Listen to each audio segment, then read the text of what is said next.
나중에 윤석열의 지지율이 올랐다고 합니다. 38%가 됐다고 해요. 리얼미터죠. 정말 말도 안 되는 지지율인데 네. 왜 지지율이 오르느냐라고 조사를 해봤더니 지금 화물연대에 대한 일종의 그 수습을 잘해서 그렇다는 거예요. 화물연대 파업에 원칙적으로 대응을 했기 때문에 그게 모멘텀이 돼서 경우의 지지율이 40% 임박했다. 이런 식으로 기레기들이 저는 기사를 제일 쓰고 짜증나는 있어요. 게 이런 이 제목의 기사인데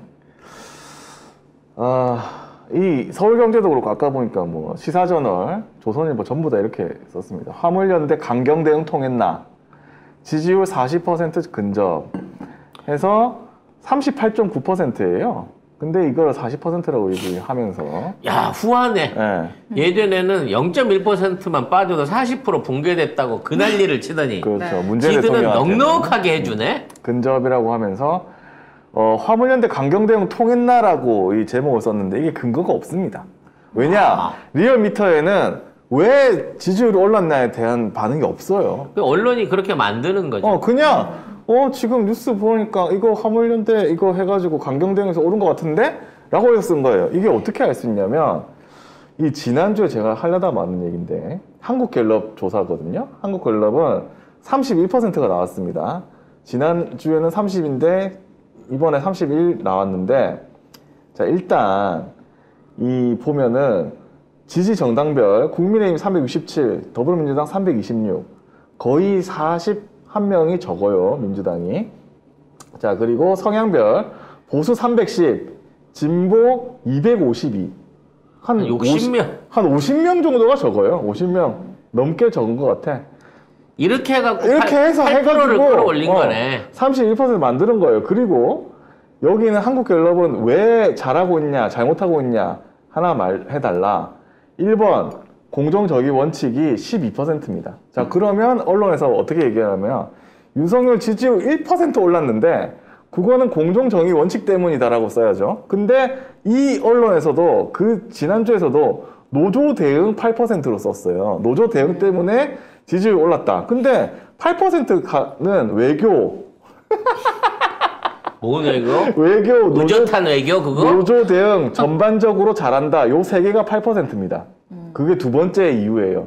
1번이 공정정의 원칙이에요. 그러면 이 네 가지를 다 쓰든가 아니면 1번 하나만 공정정의 원칙 때문이다 쓰던가 라고 해야 되는데 모두 다 노조 대응 때문에 썼다. 노조 대응을 잘했다고 하는 거는 3순위예요 지금도. 자 노조 대응이면 그럼 외교는 왜 안 씁니까? 외교 8% 똑같은데 노조 대응이랑 전반적으로 잘하도 8%예요. 그러니까 의미가 없는 거야 이거는. 그냥 그때 그냥 뉴스 나오면 그것 때문에 얘기한다. 이런 식이에요. 이유 없음이 제일 많았잖아. 그게 정상인 거야. 그냥 묻도 따지지도 않고 그냥 윤석열 좋아라고 하는 층이 있는 거는 그거는 확실하긴 한데 이걸 반복적으로 걔들한테만 물어보니까 이게 나오는 거지. 그러니까. 정작 중요한 건 뭐냐면 얘네들이 청담동 게이트를 일으키고 그걸 덮기 위해서 이태원 참사를 만들어냈고 이거를 그 시설을 돌리기 위해 이걸 또다시 묻기 위해서 지금 화물연대를 갖다가 그 희생양으로 쓰고 있는 거예요. 전방위적인 일종의 화물연대 공략이 정말 인권의 수준을 넘어서고 있는 지경에 가고 있다는 겁니다. 오직하면 국제노동기구가 개입한다고 합니다. 국제노동기구의 개입은 무슨 의미냐면 대한민국의 신용도가 떨어지면 대한민국 모든 상품들이 거부당할 수 있어요. 즉 우리가 수출한 물건들이요 국제노동기구가 개입하면 항구에서 안 내려줄 수 있다는 겁니다. 이거 자칫하면 나라 망하는 거예요. 아이를 함부로 건드리는 거 아니거든요. 네, 지금 국제노동기구 ILO가 화물연대 파업에 대한 정부의 노동기본권 침해 의혹에 대해 즉각 개입에 나섰습니다. 이 국제노동기구도 사안이 심각하고 긴급하다고 판단할 경우에는 사무총장 직권으로 개입을 하게 되는데요. 그런 상황까지 온 겁니다. 그러니까 이게 되면은 그 FTA라든지 이런 거 할 때 ILO 규정 안 지키면은 이게 그 협상 자체가 안 될 수가 있어요. 그래서 지난번에 어떤 게 있었냐면 EU하고 우리나라하고 ILO 협약 때문에 우리나라가 이거 안 지키고 있다고 해가지고 EU가 이러면 너희랑 협상 못해라고 해가지고 그래서 막 법 고치고 막 그랬던 적이 있거든요. 근데 지금 아예 아이로가 직접 개입한다고 하잖아. 이거 박근혜 때 한번 개입했고요. 개입하는 것도 다 보수 정권 때 한 겁니다. 저쪽 정권 때 하는 겁니다. 쪽팔리는 일이에요. 우리나라 같은 이 경제 대국이 이 유엔 산하의 국제노동기구에 감시를 받는다는 것 자체가 쪽팔리는 줄 알아야 되는 겁니다. 가장 먼저 국제 운수 노련에서 이걸 하게 되면요. 아까도 말씀드렸지만 우리나라 제품에 대한 운송 거부가 일어날 수 있다니까요. 그럼 수출이 멈추는 거고요. 한마디로 한국 경제가 무너져 버릴 수 있는 상황도 됩니다. 그렇죠. 근데 이러한 부분을 얘네들은 전혀 무시해 놓고 얘네들을 깔아뭉갤 생각만 하고 있는 거예요. 그리고 ILO 관련해 갖고 이거 계속 안 지키잖아요. 그러면 FTA나 G22에서 퇴출당해요. 누가 책임질 건데? 그러면 그동안 있어 왔었던 자유무역 관련된 거 전부 다 무효로 돌아가면서 관세들 무지하게 때려댈 겁니다. 그럼 어떻게 되겠어요? 우리 물건이 들어오는 거는 보복 관세를 때려버리면 우리는 수출입 자체, 우리나라 GDP가 전체적으로 떨어지는 거고요. 기업들만 손해나는 거예요. 수출 대기업들만 다 작살난다고. 그러니까 수출 대기업, 윤석열이 그래도 사람인 줄 알고 뽑았던 기득권에 있는 애들은 지금 윤석열이 때문에 지금 아리백한테 주워 터지고 있죠? 지금 ILO한테 지금 뒤에 미움받고 있죠? 미국이나 동맹국들한테 지금 계속 불합리한 조항으로 지금 그 역으로 손해보고 있잖아요? 어떡하려고 그래, 지금. 니들이 끌어내려야 돼, 지금. 먹고 살려면.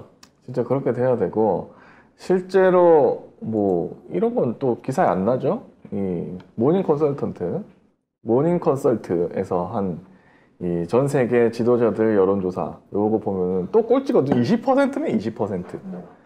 기시다가 22예요. 일본의 기시다 20이고 윤석열 20이야. 어쩜 저렇게 꼴찌 자리를 유지할까요? 토웨하고 저기 외국에 있는 번외하고 둘이 아주 쌍벽을 다투고 자빠졌네 아주. 이런 거는 포털 메인에 사라져요. 아예 나오지도 않아. 근데 윤석열 38.9는 40%대라고 하면서 화물연대 강경대응 통했나 이러면서 포털에 하루 종일 떠 있을 거예요. 왜 이게 이런 방식으로 화물연대 무너지잖아요. 그러면 대한민국에 속절없이 모든 노동자들 그러니까 각 그 직군별 노동자 조합들이 다 무너집니다. 다음은 금속노는 무너질 거고요. 그다음 전교조 무너질 거고요. 하나하나씩 전부 이런 방식으로 다 깔아뭉갤 겁니다. 얼마나 잔인하고 하고 있는지 단독 기사가 나오는데요. 가족들 상대에 협박질까지 한다고 합니다. 근데 이게 정부의 매뉴얼에 의해서 하고 있는 거랍니다. 네, 미리 준비한 상세한 매뉴얼이 있었는데요. 바로 180쪽 분량의 행동 매뉴얼입니다. 이 매뉴얼을 보면 화물 노동자 가족들에게 파업을 계속하면 계약이 깨지고 가장이 다시 일자리를 잡지 못할 거라고 말하는 원고도 있습니다.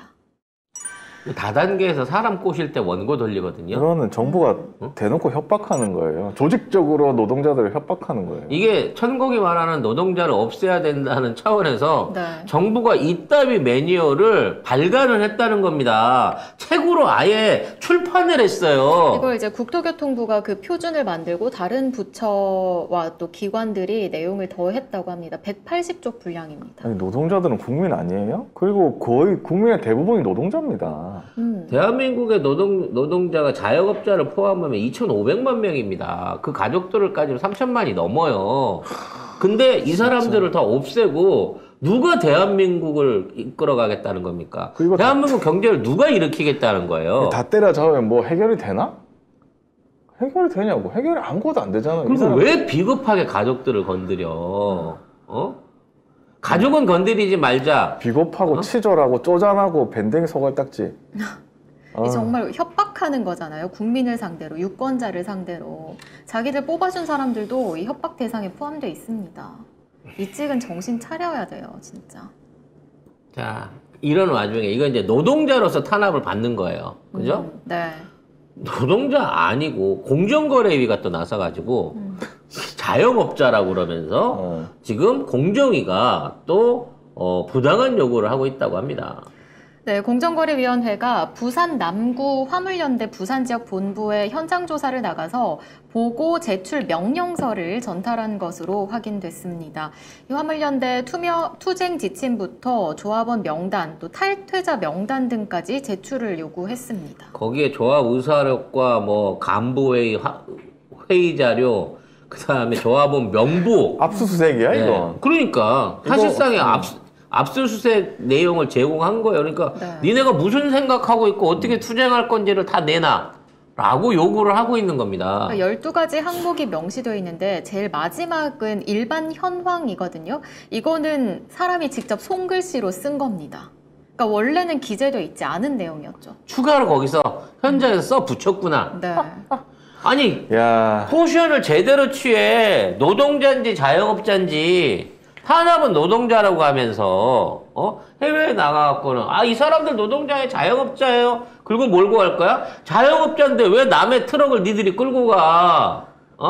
남의 재산을 주차 위반 딱지는 니들이 때릴 수 있겠지만 끌고 갈 자유는 없는 거 아니야? 그리고 거기가 주차 위반 지역도 아니더라? 아니죠. 이런 말도 안 되는 짓거리를 전방위로 하고 있어요. 심지어 전방위로. 식구들 협박까지 하고 있는 거예요. 여기에 국민들까지 편가르기를 하고 있습니다. 네. 주유소에다가 안내문을 붙이라 그랬대요. 최근에 이제 휘발유나 경유 품절을 겪는 주유소들이 몇몇 있는데요. 그 주유소들에 화물연대 파업으로 인한 품절이라고 안내문을 붙여라 라고 요구했습니다. 여기 있죠. 화물연대 파업으로 품절. 이렇게 쓰래. 이게 너무 쪼잔. 이게 정부가 할 수 있는 짓이에요?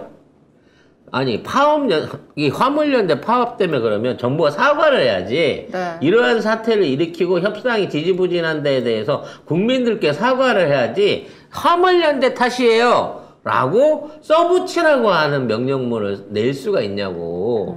아니 개인 사업자한테 어디 이걸 붙이라 말아야 자유 그렇게 좋아하더니만 거기다가 화물연대 파업으로 휘발유 품절?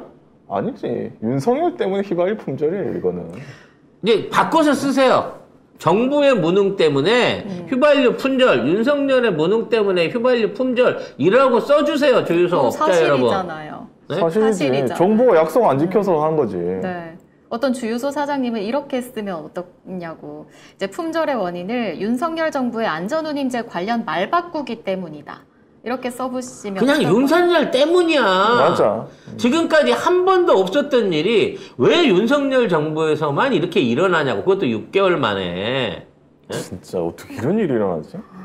그리고 언론들은 예전에는 요소수 가지고 했을 때 네. 그 난리를 쳤잖아. 나라 망한다고. 괜찮은데도 문재인 정부가 무능하다, 뭐 친중이니 뭐 어쩌고 뭐 그래서 이상한 이거 엄청 많이 물류 했죠. 대란으로 얼마나 많은 국가의 손실이 오는지를 다 떠벌렸어요. 지금도 2조 원 손실을 보고 있대. 근데 지금은 노동자 탓이야. 끝.